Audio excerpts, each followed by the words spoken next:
Terrilynn Dubreuil, traveling artista. Just to let you know, hablo español and je parle français. In this course, we are going to review and learn some new approaches. A little more blue because I want to do the far rocks first. Move out of my way, Mr. Tape. And I just want to put in some bold strokes. And I want to keep this quite damp at this stage. So I need to work quickly. As you see, I keep turning my brush as I bring it down across the paper. A little more blue.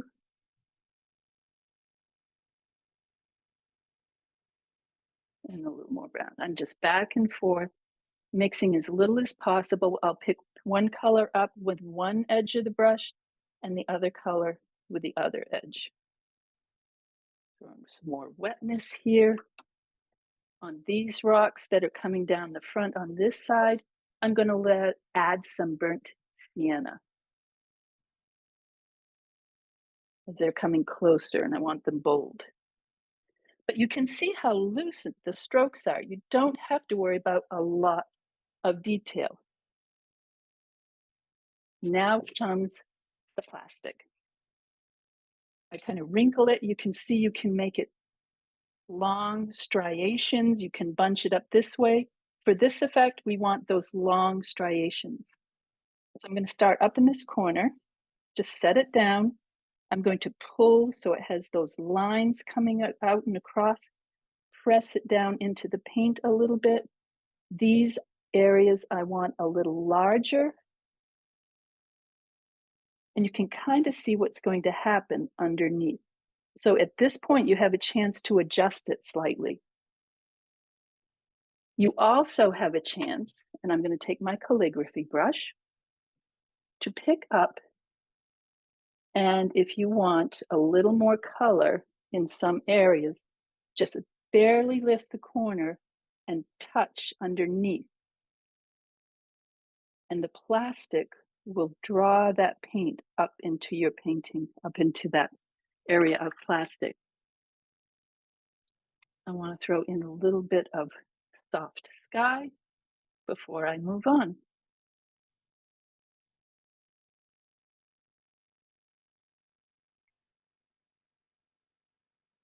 As you see, I work on the painting overall to keep it, because what I do up here in the sky and what I'm going to do in the water is going to affect everything else that happens in the painting.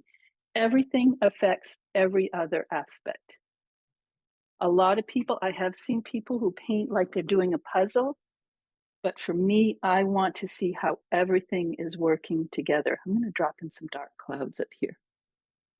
Notice I just touch the brush to that wet paint and it just spreads out. That's where I allow the paint to do what it wants to do. I want to leave a little white along the edge here because those are some rocks, so the waves are coming in and they're crashing up against those rocks. Actually, that's not where I want the horizon, is it? I need to move this now.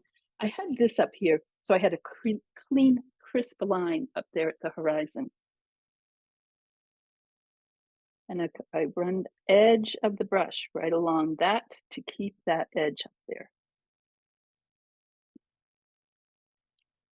A little sparkle of white paper shining through, also very nice.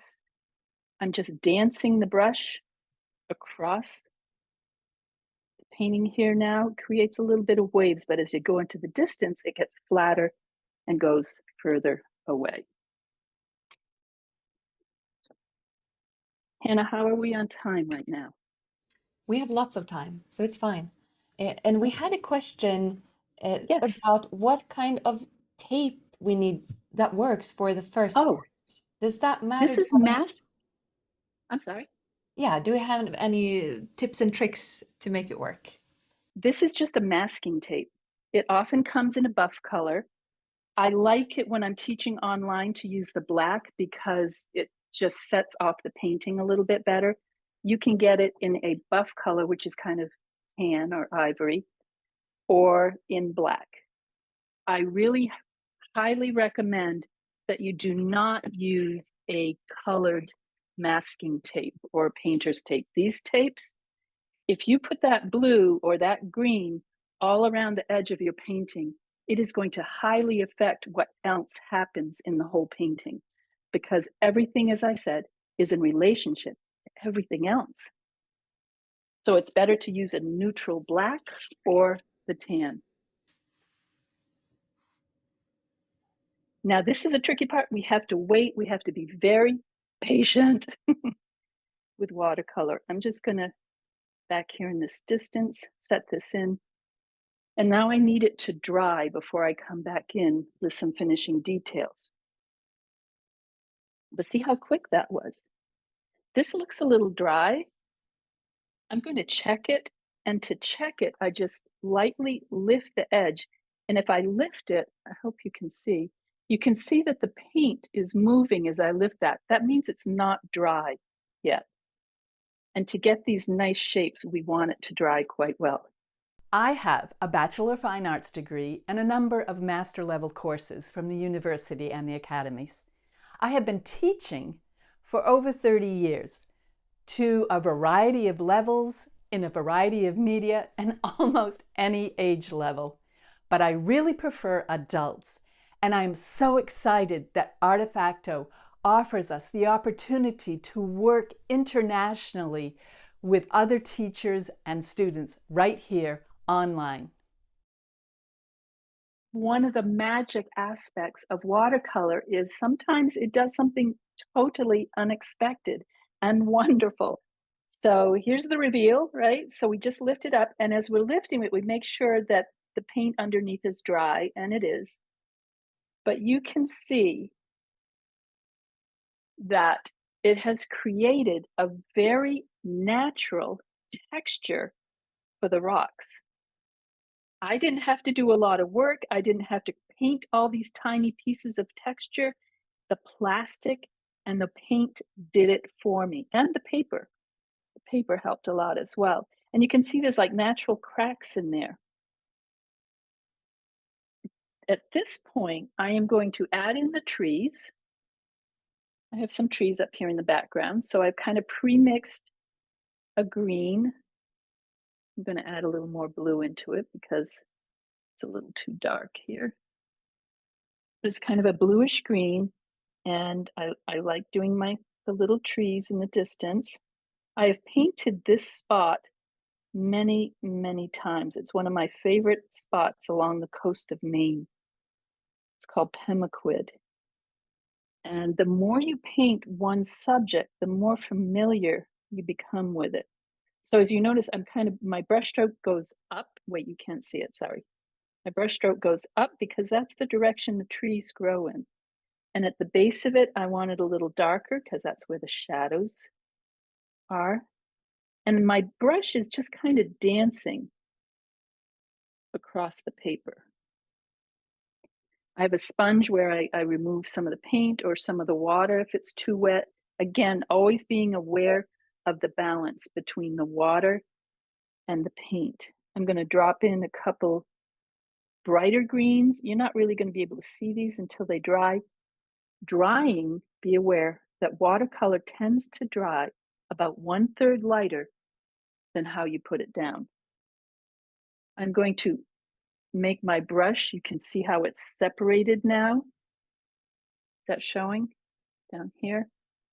So I can put in like some grass strokes there just by touching the paper. Because the top edges, I'll show it down here a little bit. You can see it's drier, and those splayed hairs of the brush will add. I don't have to do a lot. You don't have to paint every little detail with a tiny, tiny little detail brush. You can find some very simple techniques that will do that for you. So we'll let those trees dry. If it's too even back here, you can take a paper towel and scrunch it up in a very irregular shape. And just one time you want to take and lightly blot it and then lift. That didn't come out the way I wanted, so I'll have to blot again. One more time.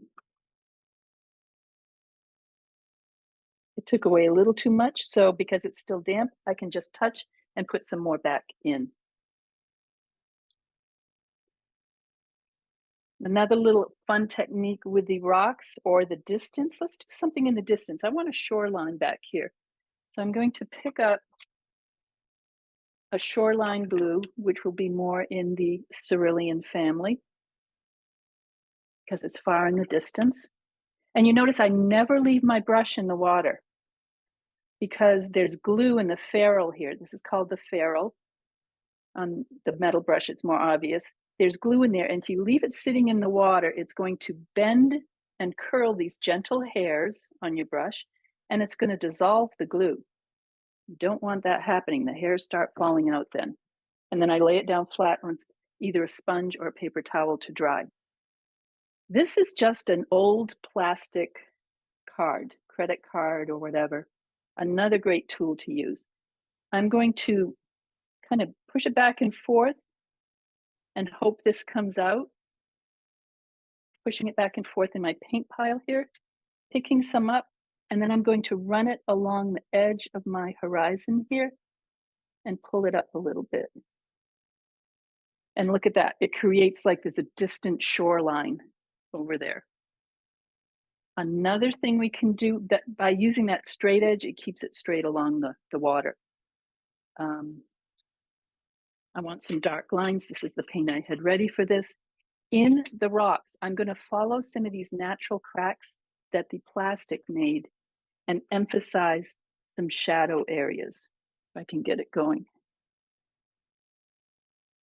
When I'm doing a serious painting, I will often have a piece of practice or, scrap watercolor paper to the side, and I will try this on that paper before I bring it over here. And then you can just drag it along here, and it creates just the edge of this cracks in the rocks. Without, again, you're not having to paint every little detail with a steady hand. I'm getting a nice straight line because I have a straight edge here on this credit card. Let me show you a painting I have here. Here's another one. You can continue with some of your details. You can add different colors. And you see, I've painted the same image a number of times because it's good. I'm familiar with the image now, so I can focus on my techniques or new color schemes on many different things. I want to soften this in the background, so this still is a little damp. If I just take clear water and run across that blue, it will soften it slightly. And then as this is totally dry, you can come back, you can add more details, finish up some texture here. If you want, you can add a little bit of a surprise. I'm going to take some magenta. I'm going to grab my, what is this? Oh yeah, credit card. It's an old one, it's just actually, it's an insurance card, but that doesn't matter. Pick up a little purple and put it in a couple spots to make something a little more exciting and different. Oh, see that drop? If you catch it soon, just blot it. And even though you see a little bit, most people won't even notice that. Don't worry about those little mistakes.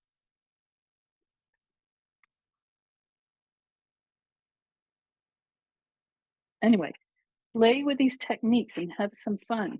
Create things. Watch if I do this and drag across this white. See, adds a nice little texture in here. This is not a highly finished painting. This is a quick demo for you. But you can get the idea of there's many things that are possible with just very few and simple and fun techniques.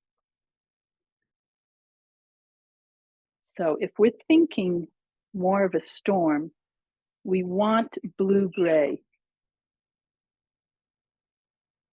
So I'm going to pick up some of my ultramarine, mix it in there. I'm going to grab just quickly.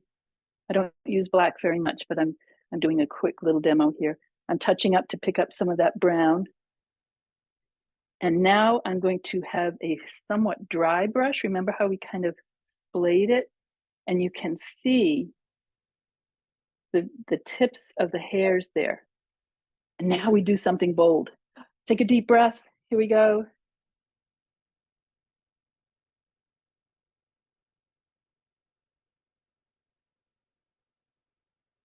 And there's a storm cloud coming in over the water very quickly, and it's coming on shore. You can take more time, think it through, but once, a couple of things with watercolor, don't mix too much. Don't stand over here and mix and mix and mix, because what that does to the particles of paint that are suspended in the water is it dulls them. They are like little flakes of pigment. And the more you do this, it softens them and it makes them dull. Now, maybe you want a duller color, and that's fine. But I'm just going to drop in a couple spots here. I don't know why, just felt fun. So don't overwork mixing your paint. Pick up a couple of colors, put them together. You don't even have to mix them thoroughly because it will be more exciting if they're not totally perfectly mixed. I hope you've really enjoyed this course. I know I enjoyed creating it and thinking of how each of you are going to find tools that will work for you.